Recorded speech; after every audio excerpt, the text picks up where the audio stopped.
All right. Welcome back to the Relationship Remix, everybody. I'm your guide and host, Ari Kardosh, and today we have, no joke, one of my favorite souls on this planet here with us.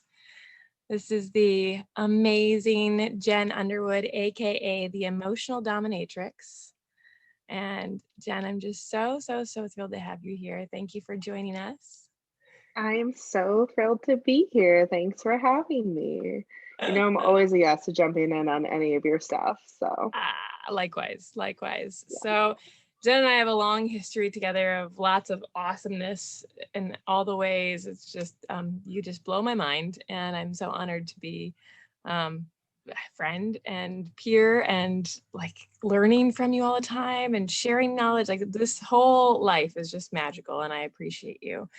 And so now I get the pleasure of sharing your magic with this whole community. And I'm really like, So, so Jen, maybe you could just start by telling us a little about who you are, what you do, what you're passionate about, and how the heck did you become the emotional dominatrix?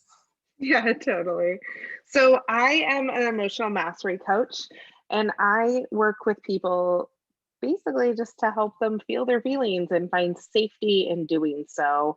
And also to notice all of the many strategies and blocks that we put up to block connection, to block feeling our feelings, to keep ourselves not vulnerable, all of these ways in which we basically try to protect ourselves from getting hurt that ultimately lead us directly to getting hurt and not having the connection we desire and not having the love that we desire. So, this is what I do with people. I work with people in relationships, I work with people individually. And the main portion of my business is actually I work with people who have businesses and who are trying to figure out how to do this online, even like in a public space. Like, how do I be honest and connected and vulnerable and fully connected to my people in my business? Yeah. Yeah. Yeah. Beautiful. I love it. And yeah, tell me a little more like where did the birth, I mean, so many people I when I just introduced your title, people are like, what? That's so cool. That's so cool. What does he do? So like, do you like use whips and chains through Zoom or something? Like what is this about? No. So the birth of like the brand of the emotional dominatrix came about in many different forms over a long period of time. But basically, it perfectly describes my style, and it really actually came from one of my clients once telling me, I feel like you're an emotional dominatrix. Like I'm like, I just feel like you just like energetically like tied me up like kind of like but with my consent, and like I loved it, but also it felt edgy and I don't really know how I feel in my body right now. Yeah. And Yeah, I so I'm think like, being yeah, with our that sounds emotions great. can be super edgy or is super edgy. Oh yeah. Yeah, absolutely. I mean, in that way, I think, traditional dominatrix roles, right, is about learning your edges and stretching into your edges and noticing all the ways in which your mind says no, but your body says yes. Yeah. And the same is true with our emotions. Like our mind is constantly like, nope, nope, nope, nope, nope. I can't go there. I can't do this. Like that's not safe. I don't want that. And yet our body, like when we go into grief, our body has a like, oh, thank God. like, oh, Yeah. like it's so like it can feel, I mean, it can feel just like a complete release, right? Like, oh, I actually really needed this. Yeah. So, in that way, I think it's a beautiful analogy around like the way in which we resist pleasure and connection and love. Yes. Oh, spot on. Oh, thank you, Jen. There are a million topics I could talk to you about today, like a million. And we could do this for hours. You and I could just like sit here for hours. Maybe that'll be our next project. A year of talking with Jen and Ari. That would be amazing. But one of the themes that I have seen repeatedly when people have been joining, like, where are you struggling? Either if you're in relationship or if you're not, but like, what is this repeating pattern that's just so trippy? And the big thing that's really standing out that I know that you're passionate about, have so much juice on, is boundaries. Boundaries. How the heck do we know what our boundaries are? How do we express them? How do we maintain them? And what the heck do we do when they're crossed, right? It's like, especially if you're in a relationship. I see that like people are like, yeah, I set a boundary and then he crossed right over it. But now what? I don't want to divorce him. So then, it's like, what do we do? So I would just love to like set all that up for you and be like, take this where you want it. Now I surrender to you. I submit, go for it. Take it away. Well, I mean, this is definitely one of my favorite topics. And it's something that I feel really passionate about for a number of reasons. One, most people don't actually even know what a boundary is. They think that they know, but very few people actually do. And I also think that like, I don't think that people fully understand the impact of like both the need to set boundaries and like what happens when we regularly cross them. Yeah. So I think I'll just start with like what is a boundary? And really, there's this ongoing story, I think, in society. Like I've seen this in, I don't know, I'm sure a couple Instagram posts, like boundaries is how you teach people how to love you. Which is a really beautiful way to say it. But boundaries are really how you honor yourself. Like it really comes back to honoring yourself, and even clearer, how you honor your desires. Like that is the really important part of setting boundaries that I teach to my clients, is boundaries are not about what you don't want, which is how we usually set them, right? Like my boundary is you have to show up on time every day, or right, you're never late. It's like very like punitive, basically. But boundaries are about, what do we want? Like, how do we want to be treated? How do we want to be loved? How do we want to be honored and cherished and respected?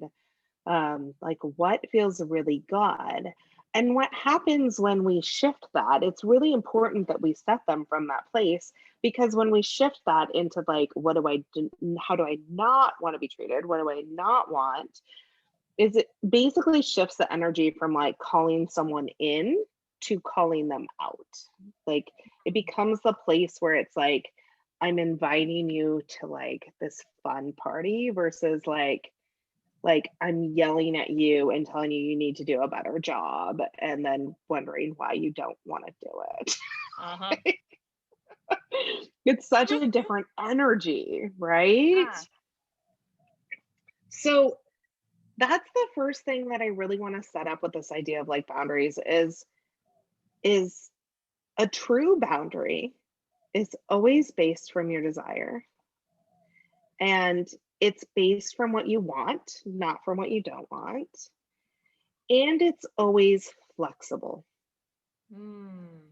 Can we just, I need an example to really wrap my head around this, because I love this. And I haven't gone through your course yet, so but I'm going to. You're at the top of my list. Your boundaries course looks so juicy. Okay, so I want to use the example you already referenced. So you referenced that people, if you don't want somebody to be late, okay, I don't want somebody late. What do you mean? Put that in context with what I do want. What I do want is somebody to show up when they say they're going to show up, to honor my time. Yeah. So I love this example because I think we've all been there, right? Where we're like, Or maybe you're the person who's chronically late and you're always putting people in this situation. Depending on context, yes to both. Right. Where it's like you're sitting there and you're like this person said they were going to be there 10 minutes ago, and like I'm still sitting there, and then what happens, right? What are the stories that start playing out? It's usually they don't care about me, they don't respect me, they don't respect my time, they think that they're more important than like they don't think I'm important, right? All these things, they're not considering me. Depending on your particular wound structure and pattern and childhood growing up, like it could be any number of things. And from that place, we're going to react defensively.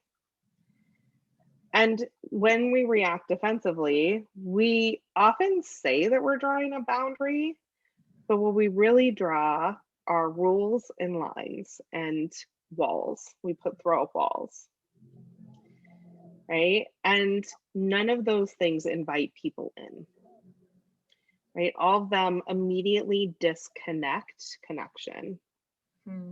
And so the person's coming in, and we have no idea what happened, right? Like maybe they were just being inconsiderate, or maybe there was some unforeseen circumstance that we have no idea about, but automatically connection is broken. And so the difference would be, instead of like, you're late again, like we've talked about this, right? I feel like this is how it normally goes. You're late again. We've talked about this. You promised me you wouldn't be late anymore. Like, we've had this conversation. We had an agreement. Now you're breaking this agreement. This is my boundary. Yep. Sound familiar to anyone? I feel like this is usually how this goes when I coach couples. Instead of like, so basically from that place, notice how defended that is. Right? And how there's no vulnerability in that. Yeah. There's like no amount of like how that person's actually feeling or what's happening for them. There's also no humanity on the other person's side, like the person who was late. There's no allowance of their humanity. And so there's no way that like that doesn't lead to connection. Now, it might lead to people pleasing. It might lead to what is essentially a fawning trauma reaction, where you're like, oh my God, you're so right. I'm wrong. I'm so sorry. I'm a horrible person. But when any of us are in trauma reactions, there's a disconnection happening. So even if the person's saying, I'll never do it again, they're not connected to that. And they're doing it because they're terrified of being abandoned or being left, or that connection being broken that's already been broken, right? Yeah. Like they're just trying to get it back. Yeah. So the way to do it differently would be, one, to notice what's happening, and like to notice all those thoughts and the stories and disconnect from the truth of them. Like whenever we're in the place of this is the truth, no, they are inconsiderate. They are an asshole. That's just the truth, Jen. There's nothing more to be said. And I have data, years of data. I have lots of data. Right? I gotta give you a list. Right. So we have to disconnect from the story and disconnect from the truth of it. And from that place, it's like, okay, like, how am I feeling? How's this making me feel? How do I want to feel? What would feel really good? Allowing for the other person's humanity. Like, this is where it's like I work with people a lot on like how to hold your triggers and your big emotions and tap back into your healthiest self and be like, okay, I see all that happening. I'm not going to act from that place. And like, imagine how different it would be. Like, this could be a friend, this could be a partner, right? Anyone, if you imagine yourself in that situation, imagine how different it would be from the other side. If you're the person who's late and you walk in, and what you're met with is, what would be like the sexiest thing in the world, as if you were here before me. Like, that feels so different. Yeah. Or it would make me feel so loved and appreciated and understood if you were here when I got here. And if you couldn't be, if you would make sure to call.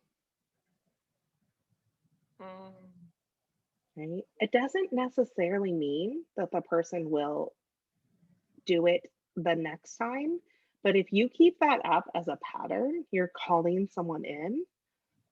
One of two things is going to happen. It's going to get really clear that they have an inability to do that, like, which is possible. Like, we all have limitations. They may not have the ability to do that, like emotionally, mentally. They might have all these structures and things that they're not working on, or their patterns will change and they will show up to meet you there, and then you get to decide from that place, like, how important is this to you? Beautiful. I love this. It's a very different energy. Yeah, it's an energy of connection, right? And I think it starts with this like connection back to ourselves. Right? Like, wait, what do I want? What do I desire? How do I want to feel? Yeah. Can I come back to the part of me that like is not just like really like digging on, like holding on to this hurt wound?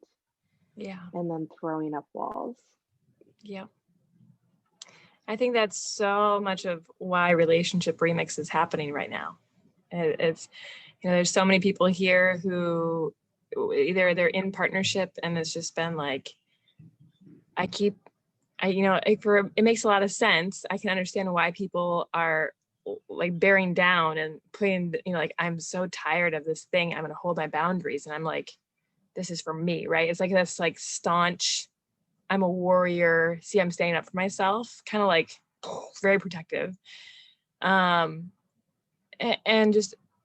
then things kind of stagnate because there is just so much disconnect. And it's not just because of boundaries, but this is a big one that I'm seeing. And so people I think there's just this hunger for how do we reconnect more deeply? How do we find each other again when there have been so many boundary crossings? And a lot of other people who are wanting to be in partnership again in the future are just coming back to this, like, I just look at how many times I have crossed boundaries or how many times I've allowed my boundaries to be crossed in the past. And I don't even know like what to do and how to not attract that back into my next relationship. So it's really beautiful to look at what is it that you really want? What is this thing that you really want? And then how do you express it from a very different place? Yeah. So give us a little overview again of where we're at. Yeah. I mean, so I think that from this place of like, okay, like, can you get clear with what you want? Can you express it from that place of vulnerability where you're tapped into your desire? Because desire is inherently vulnerable. It just is. And so whenever you're tapped into that, that's vulnerable, which is why we often don't want to go there. We want to go up with the walls and what we don't want. Right? And how do you call someone in? And I think I love what you're saying about this energy of like, no, I'm just like, it's like so like walled off fortress, right? And when I work with people a lot in that energy particularly, but this is always true, this is one of the reasons why I love boundary work so much, is most of boundary work is actually where are we crossing our own boundaries? Where are we crossing our own boundaries? Like, where are we abandoning ourselves? Oh yeah ooh like that's the place that actually causes the hurt. Hmm. Can you give us an example? Yeah, I think that what's a good example of this? We do this all the time where it's like, this is how I want to be treated, and then this is my desire, right? We go back to the desire, you know, like my desire is for, you know, a partner who, you know, shows up equally and like really just supports everything I do. And then it's like, next thing you know, you're in a relationship with someone who's constantly criticizing your job. You're like that's right, like that's like a great, like, well, like you've crossed your own boundary. They're actually not crossing your boundary as much as you've crossed your boundary. Like they were that person before. They came in like that. Like they didn't come in differently. And something in you said, okay, well, I'll give that up for love, right? For the chance to belong, for affection, whatever it is. And we just do this a lot in a million small ways and big ways where we cross our own boundaries. Yeah. And then most of us blame it on other people because that's what we love to do. Yes. It's so much fun and so much easier than dealing with our own shit. It really is. It's very satisfying in the moment. I get it. I am a human too. I understand. But what it does is it just basically constantly re-traumatizes us, which is tough. Um, so when I hear you talk about couples who are like, I feel like my boundaries are crossed again and again and again, my first invitation with people is always going to be, where are you crossing your boundaries? Where are you not honoring yourself? And what has that led to? Which is always going to be like some level of like, this is why we have an epidemic of people who don't trust themselves. Because why would we trust ourselves when we're constantly crossing our own boundaries? Yeah. Right? And hurting ourselves. Like that's not a very trustworthy person. No. So I think single or coupled, that's always the first step, is to actually take the focus off the other person and bring it back to yourself. Beautiful. Then what? Then what? I mean, think then what is my first question, and I don't want to forget this one, but like, how do you feel safe with that amount of vulnerability? How do you create some, like, if you've never done this before, how do you set that kind of stage? Or if you don't feel like you've been like, I've tried in the past, I've tried to be open and vulnerable with my partner, and then he just, you know, becomes an asshole again, right? Or he snaps at me, or she like throws it back in my face, or walks away, or makes it about her, or whatever it is, right? Like, I can't go there. I've done it. I've tried, right? So how do you help create an environment of safety, or how do you know when you can do this, if you can do this? Yeah, I mean, well, one of the things I love about inviting people to come back to like their internal boundaries first is that is what creates safety. Like, if I know where all my boundaries are and I know that I'll honor them, I'm inherently safe. It doesn't mean that I'm always physically safe, right? That's a different thing, but emotionally, I'm safe. Like, even if someone comes at me with something, like, I can be like, that's not mine, that's yours. Like, right? Like, it's just like, and it just becomes this like less charged thing where you're like, yeah, no, like, that's just not a thing I'm going to take on. Thank you. No, thank you. Right? Like, and from that place, we we're just so much more grounded in ourselves and less charged, and then we're less reactive, Mm-hmm. right? So like, let's say you're like, you come home, um like you come home and you feel like every time you walk in the door, like you're like tiptoeing through the door, and you're like wondering whether or not your partner is in a good mood. Because like, if they're in a good mood, then things are okay, but if they're not, like, the rest of your evening is screwed, right? Yeah. So where it feels like one person's emotional volatility is like kind of running the show. I feel like this happens a Welcome to lot. my childhood. I was like, I've worked with several clients on this. I feel like this happens a lot. So like, it's like usually, and this is how like family systems start to get warped, quite honestly, where like it's like, instead of it's around everyone and it's very interdependent, suddenly it becomes very codependent on this one person and like all of their emotional needs, and everyone has to circle around them. So a person without internal boundaries is going to go in and like it's just like, that's like they're just getting rocked, right? They just got tossed into a storm and they're at the mercy of the storm. Versus someone who's like, I know what I'm okay with, I know what I'm not, like I know what's mine, I know what's yours. Walks in and is like, and notices the like reactivity of their partner, and then goes, hey, feels like there's something else going on here. That didn't feel good. I love you. If you want to talk about what's going on, I'm here for it. And I'm going to go in another room because I desire to be in connection with you. And this doesn't feel like connection. Woo. Right? Like, imagine that. Ugh. Like, So way to I throw a can't imagine bomb this. into. We've done this now. Yes, Yeah. yes. And Like, I way just to want to throw be a really bomb clear in. for everybody who's already like, that would never happen.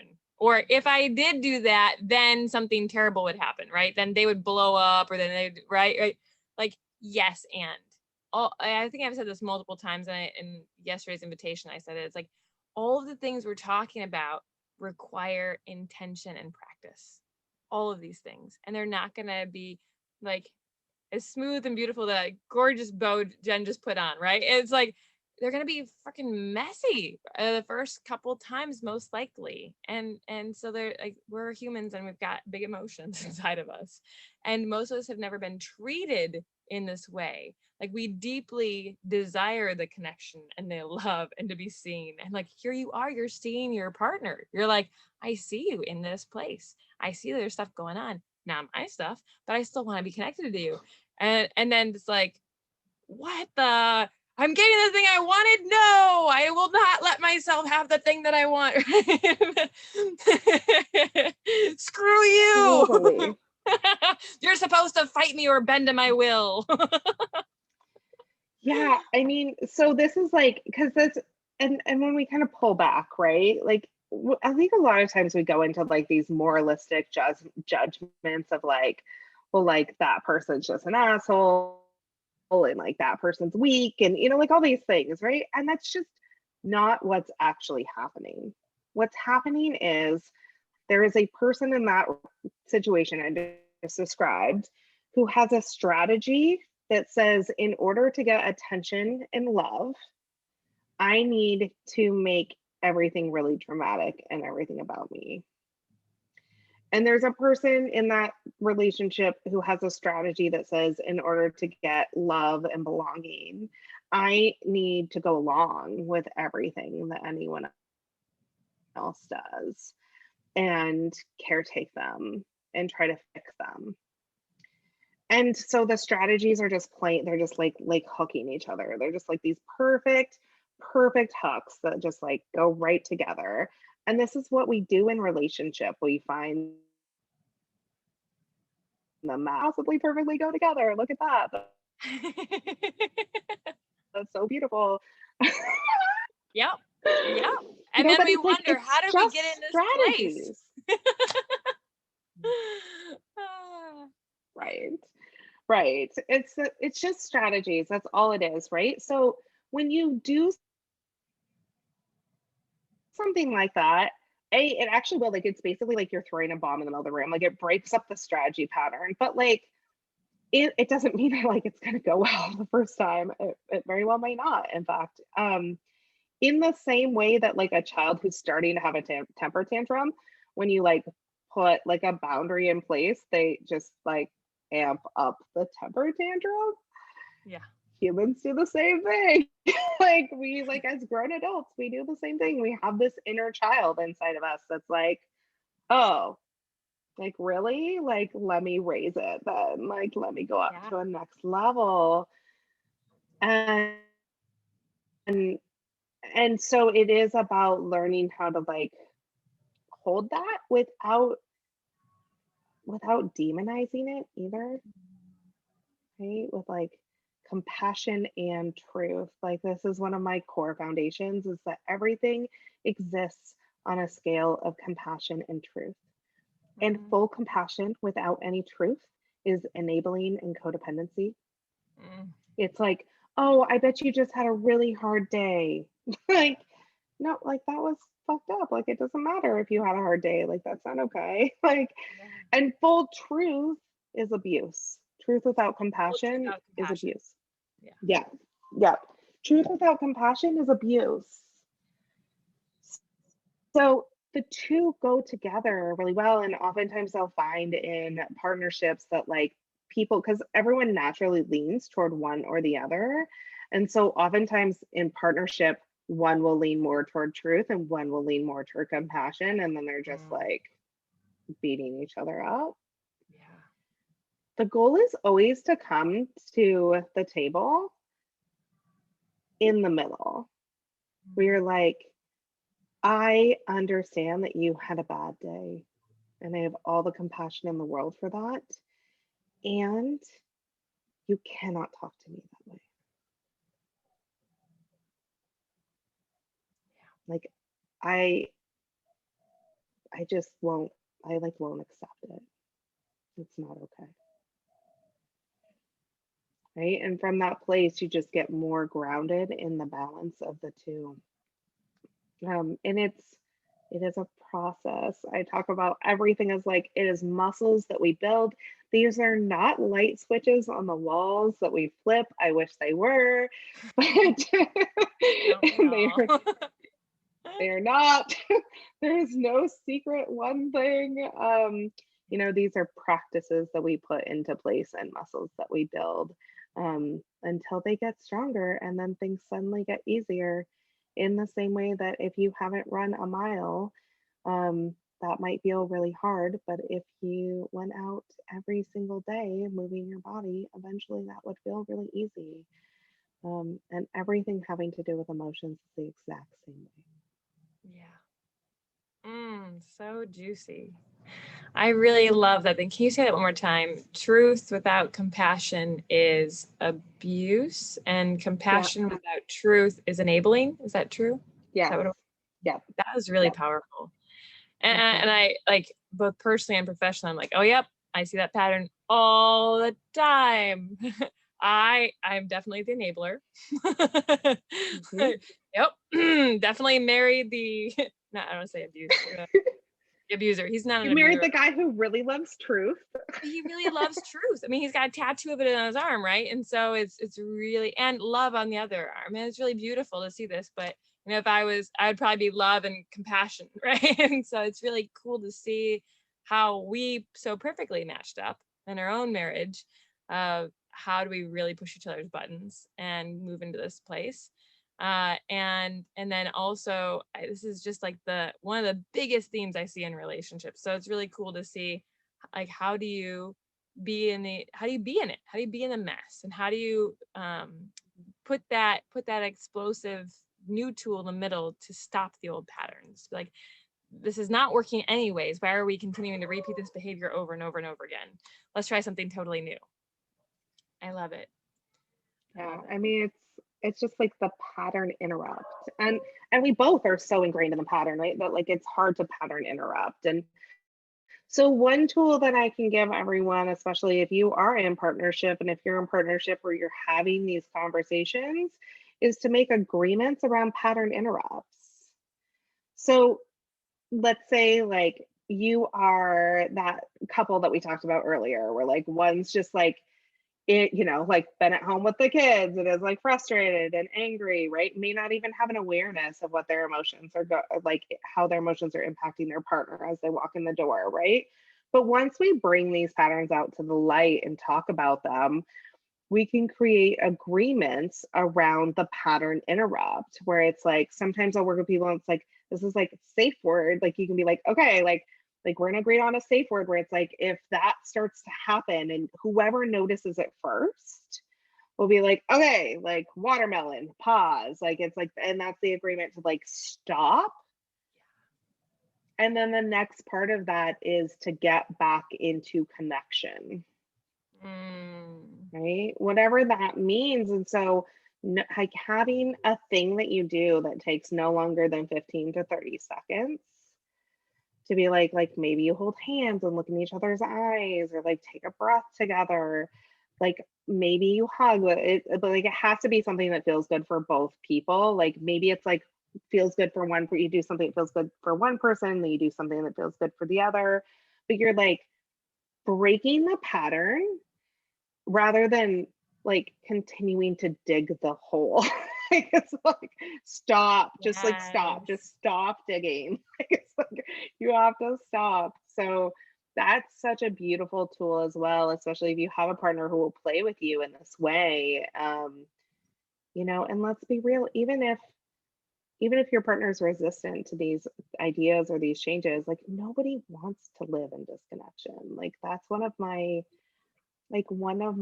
just like value stands is nobody wants to live in disconnection. And another one is if the relationship's not working for you, it's not working for the other person either, Yeah. even if they think it is. Hmm. Like, so just know that. And when you can come at things from that place of like, if it's not working for me, that fundamentally means it's not working for the other person. I feel like it's a little bit easier to have these conversations and open things up and make these agreements, knowing that they really do want connection just as badly as you do. Yeah. And remembering that. I think we forget that so easily. So easily. I wanted to add one more thing for this invitation because it's beautiful. And it's something I work with, it's something I do with a lot of my clients. And I think everybody who signed up for this event got my, the intro series of all the work that I do. And it's all about conflict navigation. And this is a big piece of the pie is how do you have a safe word? And I also want to add, you can also have a safe signal, because sometimes we as a society are, especially women, are usually not practiced in using our voice and speaking our truth. And so either we hold it in or we explode, right? So another thing I found was really helpful can be more of a somatic agreement also. So instead of trying to remember the word blueberries or bumblebutt or huckleberry or whatever yours is, and I've heard some really cool ones over the years, is there a way you can show that and call your timeout without doing this, Mm-hmm. right? Is there a different timeout sign you can do? Or like some of my clients use this or this or this or whatever it is. Like, how can you have something where you can like signal even from across the room of like, this, we are resetting, we are pausing and resetting right now. How do we do that? And one other thing to keep in mind is I love that you have this like invitation for a short way to reconnect, 15 to 30 seconds. I love this. And sometimes one of you is going to be so triggered that it's just not going to be possible. And that makes sense from an evolutionary standpoint. It takes at least 20 minutes to flush all that crap out of your system if you're really triggered, right? If you're like there. And so just honoring that, like sometimes it's not going to be getting those sweet hand holding or whatever. The reset will just take a little bit more time. But the point is you're being curious and you're trying this out because the old way isn't working anyways. So why keep doing it? It's like over and over again. It's like, if this doesn't work, what can you get curious about and say, oh, I just felt like, oh, I noticed I felt like I needed a little more time. Or, oh, I felt like I wanted to, we have been trying the hand holding thing and it's not working for anymore. Can we play with this? Like everything is possible. So this is like a big game of figuring out like what works for you both and really playing with that. But you have a starting point. Now what levers do you want to pull on? Yeah, totally. I mean, I think it's that like everything's possible and everything's a negotiation. And what worked yesterday may not work today, Yeah. right? Like that's how things go. We're humans, we shift, we change, we adapt. And so not getting like this isn't about, again, we want to be careful, right? Like, so true boundaries shift and change and adapt. Rules and structures don't. Yeah. And so we really want to be like in the flow of things and allowing those changes. Yes. I love your point about, it's like when someone's really triggered, like it could very well take some time. And I think one of the reasons I like to set these up with people is that over time, the hope is that like you catch it before it gets to that place. Yes. Hey, like let's ideally not get there as often, at least, because that does take more time to repair. Like anytime these situations are happening, I think this is like a big piece, is that anytime those situations are happening, we're harming each other, and anything that's had harm done to it has to heal. Yeah. And so like really knowing that is important, because you also want to go in with your reason why you're doing this work, like because you're trying not to hurt each other, like you're trying not to cause situations where you have to have these long healing periods. And the more we do it, the less those situations will happen. I love this. So juicy, so beautiful. Oh, Jen, this is so good. I've had lots of smaller questions, but I'm just wondering if there's anything else that you want to add, any other big themes that you see. This one of the truth and compassion is amazing. Are there any big patterns that you want to call out to give an example of? Is there anything else around boundaries that you want to make sure to speak into for this group? Yeah. I mean, so one thing that I'll offer is that really, like, boundaries are so deeply important, and we can't set and hold boundaries when we don't have communication skills. Like when we're unable to do clean communication skills, we're never going to get the boundaries portion of things right. And so I think that that's just such a beautiful starting place, is to notice the like all of the places that you want to put judgments or blame in. Anytime, and this is so hard for people, anytime there's any judgment or blame, you're in a messy conversation and you're causing harm, and like Wow. you're not going to get what you want. Like you're just not. I know it's so hard. I get it. But like it's not like, and I think that like from that place too, it's really important to like, again, we talked about this a little bit earlier, this idea of like stepping out of the attachment to the truth. Even if it is true, this is what I always tell people, I'm like, it doesn't actually matter. Even if it's fundamentally true, it doesn't even matter, because if you go into judgment and blame, you're just not going to get what you want. Yeah. And why would you keep doing something that's not going to give you what you want? Because it's Like, true, damn it. Yeah, I'm gonna prove it.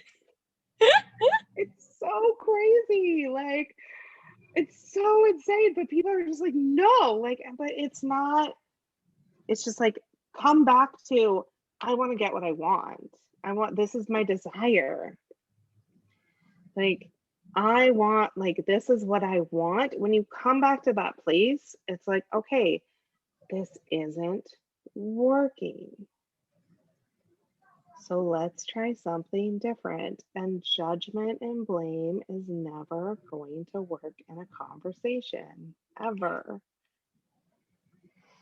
even if it seems like it's working, even if the person is like, oh yeah, I'm so sorry, you're right, I'm wrong, right? That's a trauma response and it's not working. That's very different than being called in and then actually owning your piece of things. So I will offer up, I did a 2-hour workshop.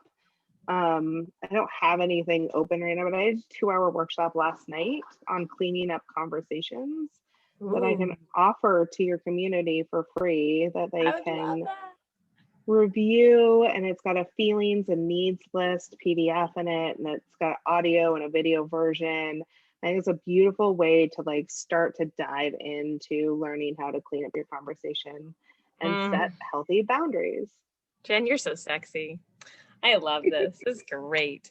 Thank you so much for that beautiful gift. Yes, we'll post it over. And like, there's just, you have so much epic content out there in so many ways. I know you have got access to a boundaries course that's, I don't know how big, but it's big. And you've got this free talk, and you've got a whole community run online. Tell us how we can find you to get more of so we can surrender to you, Jen. Absolutely. So you can follow me on Instagram. It's the Emotional Dominatrix. On Facebook, I have a free Facebook community. It's called Self-Expressed and in Command.